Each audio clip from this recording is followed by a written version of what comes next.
आई भैया हम ब्याह साहेबगिरी प्रणाम करतनी।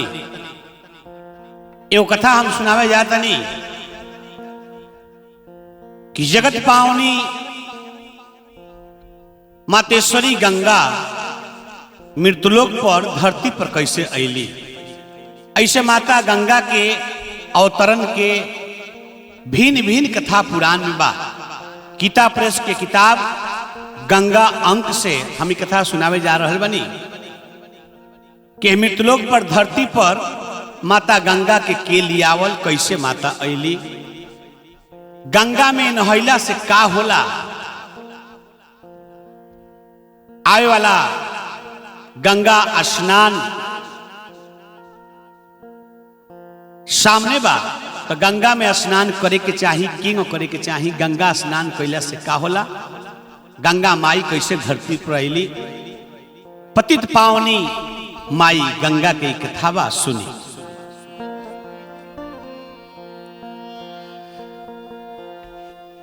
अयोध्या के राजा इक्ष्वाकु वंश में प्रतापी राजा रहे जेकर नाम सगर रहे। अश्वमेध यज्ञ कैले तो धर्मात्मा राजा सगर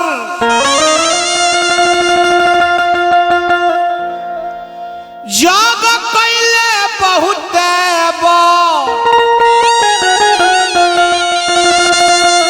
धर्मात्मा राजा सगर आ जग कैले बहुत बर तो बाटे खुशी के लहर सारा सर सारा सर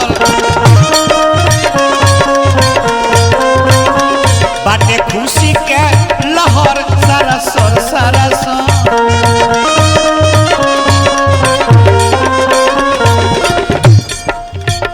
बाटे खुशी के लहर सारा सर सारा सर।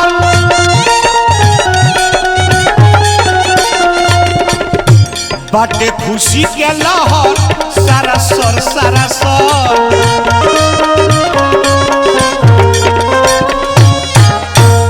अश्वमेध यज्ञ राजा सगर शुरू कैनी। आओ में अश्व घोड़ा के छोड़ल गई। अश्वमेध यज्ञ में जब घोड़ा के छोड़ल गई, इंद्र के मन में डर हो गई। देवता के राजा सुरेंद्र इंद्र के मन में डर हो गई। इंद्र जी के भइल डर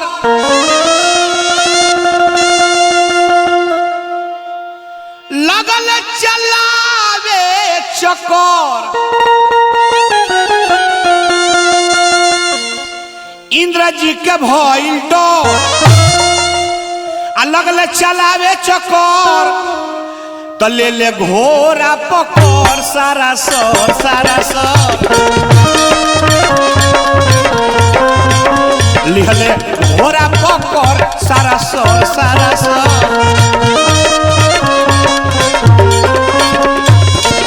लिहले घोड़ा पकड़ सारा सर सारा सर।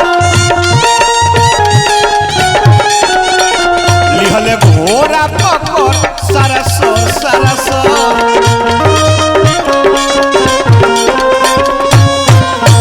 इंद्र जी घोड़ा पकड़ ले आओ घोड़ा के लेके कपिल बाबा के आश्रम, जहां कपिल बाबा के घर बा वहां पहुंचले। कपिल मुनि जी के घर घोड़ा बन्हले वृक्ष तर। कपिल मुनि जी के घर घोड़ा बन्हले वृक्ष तर तो देखी विधि के चक्कर सारा सर सारा सर। देखी विधि के चक्कर सारा सर सारा सर।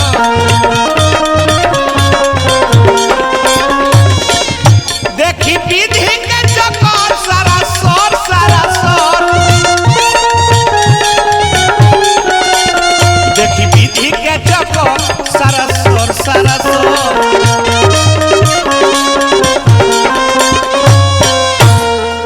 घोड़ा कहीं लौकत नहीं खे, घोड़ा के चोरा लिहल, के पकड़ लिहल।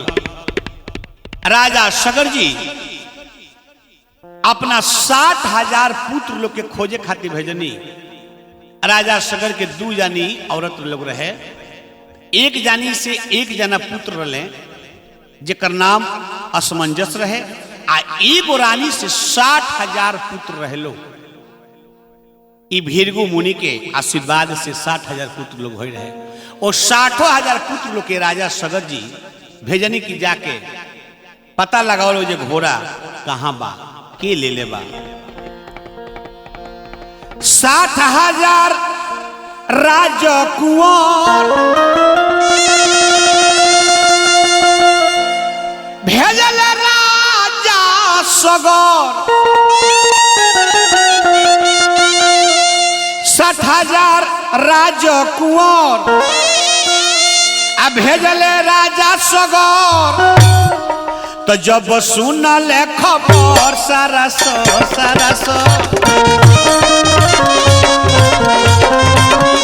जब सुनल खबर सारा सो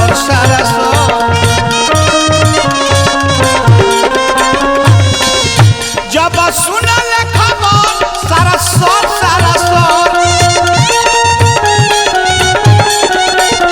जब सुनल खबर सारा सो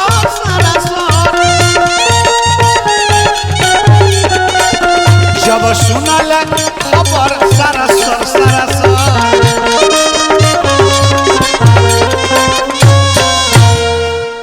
60,000 पुत्र लोग जमीन के खोद दिहल महाराज। आखिर घोड़ा बा कहाँ? पूरा धरती के खोद दिहल लोग, घोड़ा कहीं ना मिलल। प्रमाण मिलेला हमें के धर्मशास्त्र में कि 60,000 राजा सगर के पुत्र लोग ही सागर के खोदल निर्माण कर, यह लोग खोदले रहे। खोदत खोदत पूरब आ उत्तर के कोण पर पहुंचे लोग, जहां आश्रम बा भगवान कपिल मुनि के। देखा लोग कि ध्यान में साधु बाबा बैठल बारे, आंख बंद बा, आ वृक्ष तर घोड़ा बांधल बारे। ये घोड़ा हो लिहल घोड़ा पकड़। कपिल मुनि जी ध्यान में मग्न बारे, आई लोग उल्टा पुल्टा उंगरा के बोलता। तहरा लागल नहीं डर, लिहल घोड़ा पकड़। तहरा लागल नहीं डर, तो चोर बार बहुते बर सारा सोर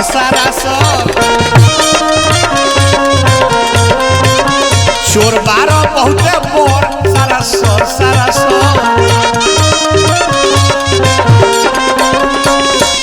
चोर बार बहुते बर सारा सोर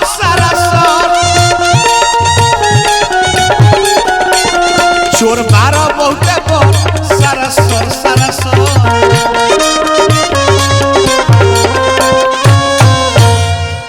लागल बाबा के धिरकारे। आंख मुतले बारो, ढोंगी कहीं का, पखंडी कहीं का। घोड़ा चोरा के हमनी के आंख मुतले बारे, लीला कोइले बारे। लागल लोग पत्थर उठा के बीगे। कितना लोग तो अस्त्र शस्त्र लेके तैयार हो गए लोग, आ कितना लोग पत्थर लागल लोग बाबा के देह पर बीगे। तब पत्थर बीगल लोग बाबा के ऊपर। बाबा तो कले तो गई लोग जो पत्थर बीगल लोग बाबा के ऊपर। अब बाबा तो कले तो गई लोग जो। तो सुनी आगे के खबर सारा सोर सुनी आगे के खबर सारा सोर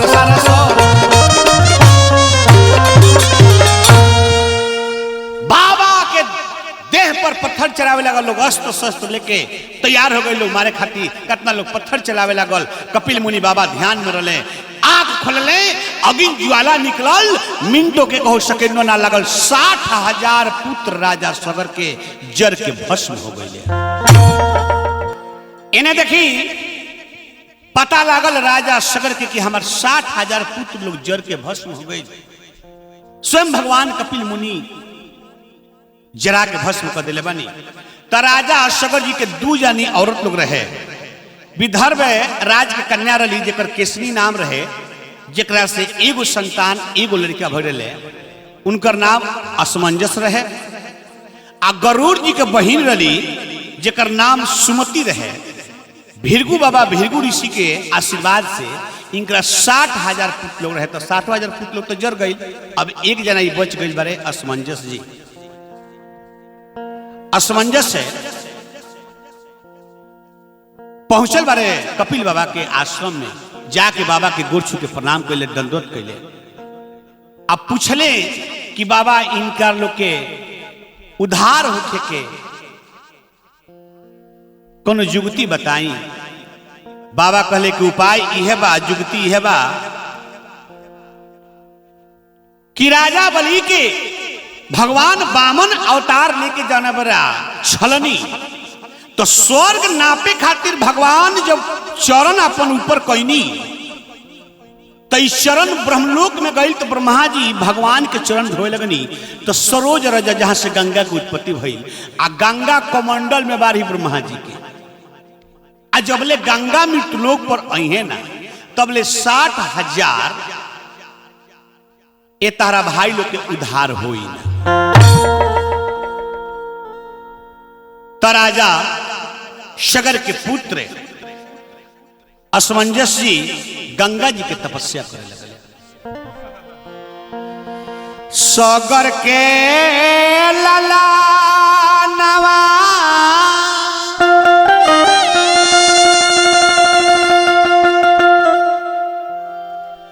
आर गंगा के कारनावा तप कोइले भारी।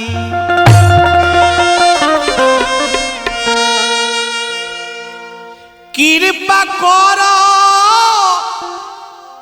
अरे गंगा महतारी,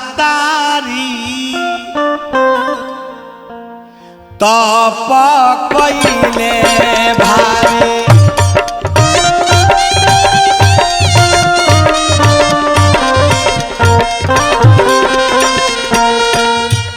कृपा करो गंगा महतारी, तप कइले भारी।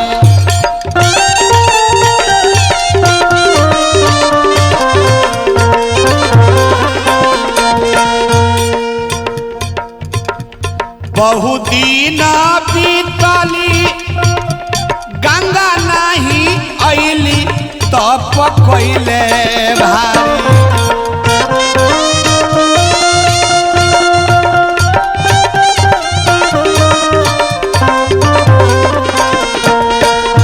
बहुत दिन बीत गई गंगा जी के तपस्या में। असमंजस जी के जिंदगी से कैले हो हारी, तप कैले भारी।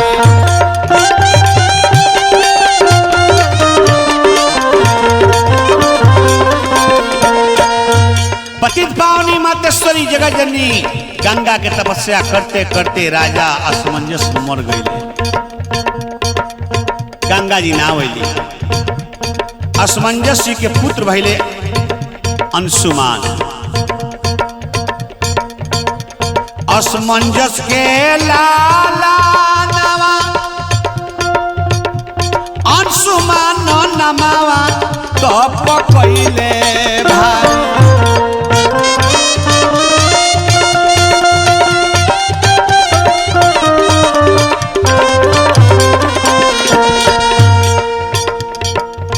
असमंजस जी के पुत्र ले अंशुमान। इनकरो शादी भइल, विवाह भइल, लड़का भइल। आ राजपाट मंत्री लोग के सौंप के आई हो मातेश्वरी गंगा के तपस्या करे लगले। ई हो गइल जीवन से हारी, तप कइले भारी।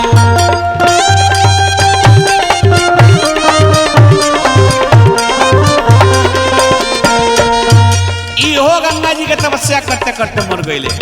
अंशुमान के लड़का भैले दिलीप। अंशुमान के लाला नवा दिलीप जे कर नमावा तब पहले भाई।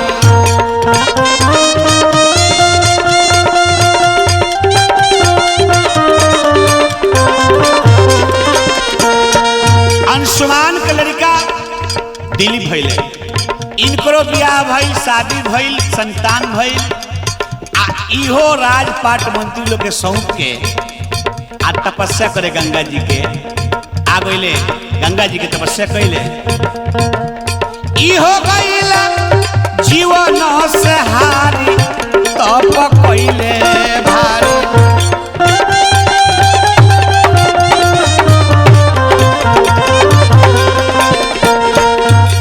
दिलीप के लड़का भागीरथ जी भैले। दिलीप के लाला नवा भागीरथ नमावा तप पहले भाई।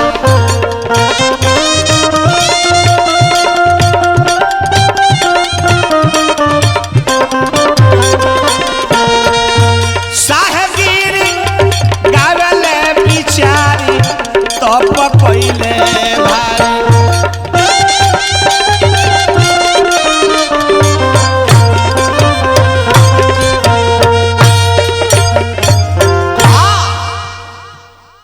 तपस्या करे भागीरथ जी चलले। इनकरो शादी भइल बा, लड़का भइल बारे, राजपाट मंत्री के सौंप के आ इहो तपस्या करे चलले कि हम गंगा के लेके धरती पर आए, अपना पूर्वज लोग के उद्धार करो।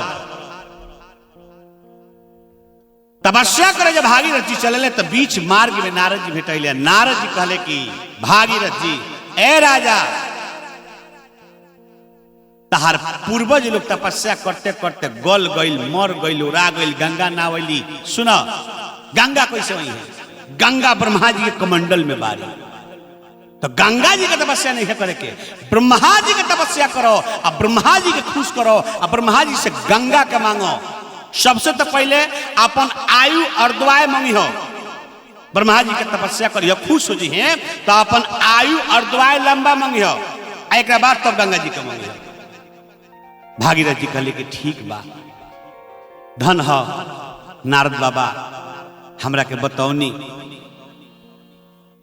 जाके भागीरथ जी ब्रह्मा जी के कठिन तपस्या आरंभ कैले। अतना न कठिन तपस्या कैले, अतना न कठिन तपस्या कैले कि ब्रह्मा जी प्रसन्न भइनी। आ भागीरथ जी से कहनी कि भागीरथ जी मांगी वरदान हमरा से। तब भागीरथ जी कहले कि हे ब्रह्मदेव, अगर हमरा तपस्या से भक्ति से प्रसन्न वानी तो पतित पावनी माता गंगा के हमरा के दीही, मृत्युलोक पर भेजी, ताकि हमरा पूर्वज लोग के भगवान कपिल मुनि जरले बानी आ गंगा के लिया जाके हम उद्धार करें। ब्रह्मा जी कहने की ठीक बा, हम गंगा जी के भेज देता नहीं। तब मातेश्वरी गंगा कहली कि प्रभु, हम स्वर्ग से मृत्युलोक पर जाए, हमार बेग के रोकी? हमरा के रोके वाला के बा मृत्युलोक पर? हम स्वर्ग से जब गिरब तो मृत्युलोक पर रोके वाला केहू नहीं है, तो डायरेक्ट हम फिर पताल में चल जाए। एक ही आदमी लौकता। ब्रह्मा जी कहनी के तो देवाधि देव महादेव। जा भागीरथ जी महादेव से केहू में मना लो महादेव के, आ महादेव के तैयार करो तो हम गंगा के भेजता नहीं। तो भागीरथ जी महादेव जी के पूजा तपस्या करते रहे कि शिव संकटी पुरारी आ सोनी न अर्ज हमारी।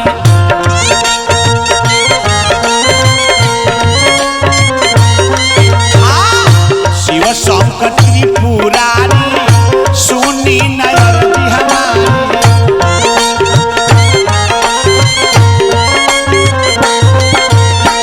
रौर हई अभरदानी महिमा के कतना बखानी।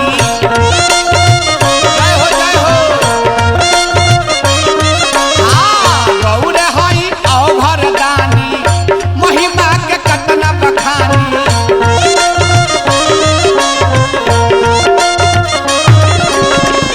संकट से दीन उबारी सुनी न विनय हमारी।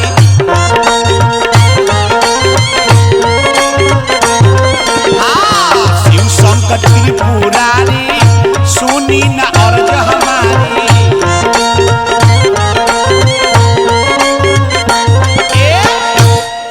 अतना ना कठिन तपस्या भागीरथ जी कैले कि देवाधिदेव महादेव प्रसन्न हो गईनी। कहनी कि भागीरथ जी अपन मनोरथ कह, प्रयोजन कह। भागीरथ जी सारा बात बतौले। महादेव कहनी कि ठीक बा, कहा स्वर्ग से गंगा के आवे के, आ गंगा के हम रोकब। तो स्वयं महादेव जी अपन जटा खोल के बैठ गईनी, आ गंगा स्वर्ग से अली। तब महादेव जी के सर पर माथा पर आ यही में गंगा अब लगली। कुछ दिन तक ले अब यही में गंगा रह गईली। महादेव जी के जटों में भुला गईली। भागीरथ जी कहले कि महादेव अब गंगा के दिहल जाओ, आदेश करी कि गंगा अब हमरा संगे चलस। महादेव कहनी कि ठीक बा भागीरथ जी लेके चले जाई गंगा के। गंगोत्री ग्लेशियर से गंगा बंगाल के खाड़ी जन बोलेला, जहां सागर में जाके गंगा मिले तरी। तो गंगोत्री ग्लेशियर से मातेश्वरी गंगा चलली। आगे आगे रथ भागीरथ जी के चलता, आ पीछा पीछा माता गंगा जी चलता रही। तो आगे आगे भागीरथ के रथवा हकाई, आगे आगे भागीरथ के रथवा हकाई। किया हो रामा, किया हो रामा, किया हो रामा, पीछा पीछा चलली गंगा माई नुएरा। जय हो जय हो माता। किया हो रामा, पीछा पीछा चलली गंगा माई नुएरा।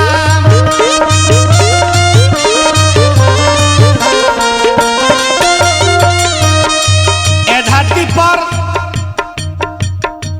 जेठ महीना शुक्ल पक्ष दशमी तिथि के माता गंगा के ए मृत्युलोक पर अवतरण भइल। आ वो दिन के हमनी के गंगा दशहरा कहिल। जेठ महीना शुक्ल पक्ष दशमी तिथि के माता धरती पर गंगोत्री से माता चलल बारी। भागीरथ जी आगे आगे लेके चलता नहीं। माता गंगा के भिन्न भिन्न प्रकार के कथा बा अवतरण के। एक प्रकार का हम कथा सुनावता नहीं। कथा नाले वर्णन करी महिमा के गाई, कथा नाले वर्णन करी महिमा के गाई।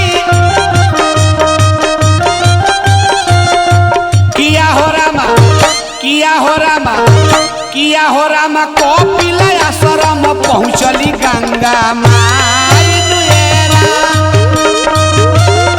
पहुंच गई माई। किया हो रामा, कपिल आश्रम पहुंचली गंगा माई नुएरा।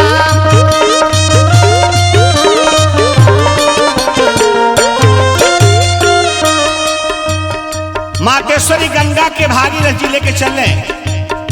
तो अनेक पुराण के अनेक कथा बा, भिन्न भिन्न प्रकार के कथा बा। कहीं यहाँ गंगा जी रोकल बारी, कहीं वहां रोकल बारी, कहीं यहाँ लीला भइल बा, कहीं वहां लीला भइल बा। लेकिन संक्षेप में हम गंगा अंक से कथा सुनावता नहीं। भागीरथ जी लेके आ माता गंगा के पहुंचल बानी कपिल आश्रम तो, जहाँ एक पूर्वज लोग जरल बा। 60,000 सगर पुत्र लोग जर के राख भइल बा। सगर पुत्र लोग के तरली हयाई, सगर पुत्र लोग के तरली हयाई। किया हो रामा, किया हो रामा, किया हो रामा, साहेब गिरी गंगा कथा गाई नुएरा। जय हो जय हो, जय गंगा माई।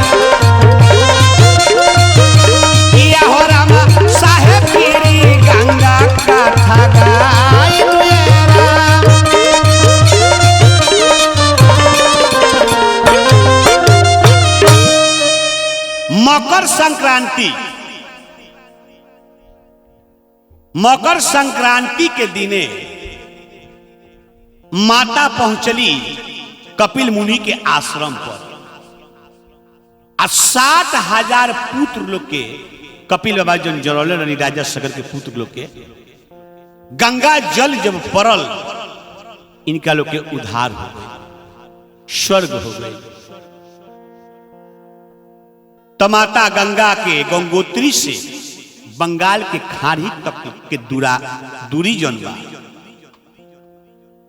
2510 किलोमीटर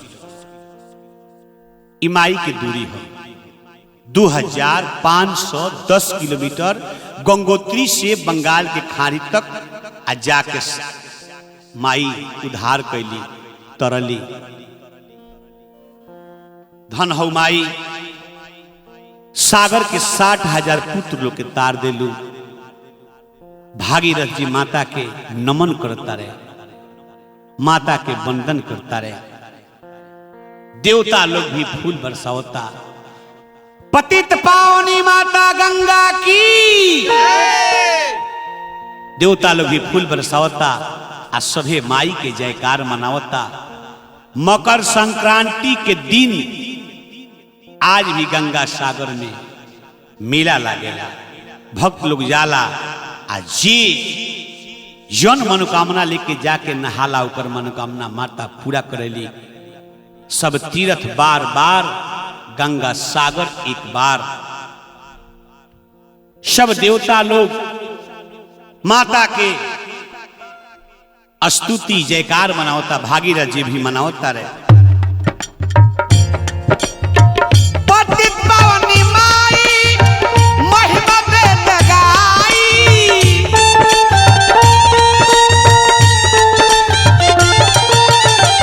पतित पावनी माई महिमा वेद गाई।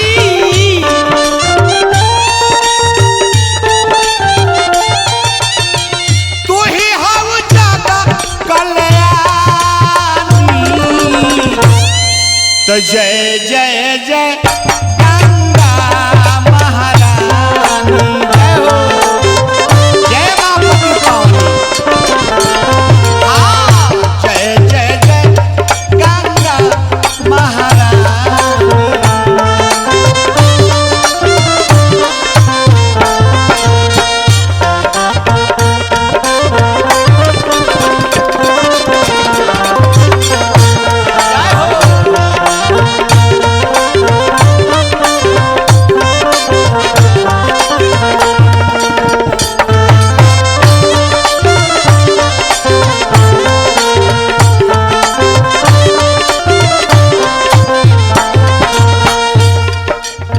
भागीरथ जी के संकट हरलू,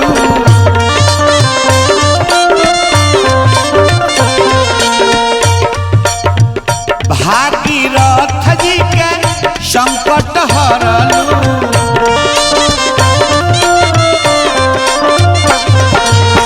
मृत्यु लोक पर आई माई सगर पुत्र तरलू।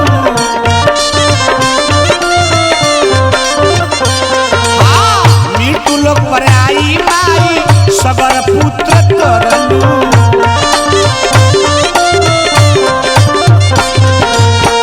महिमा महान बा कहत वेद पुराण बा,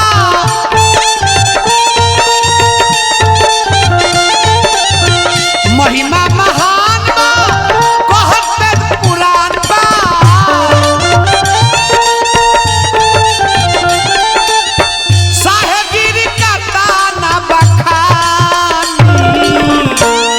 तो जय जय जय गंगा महारानी।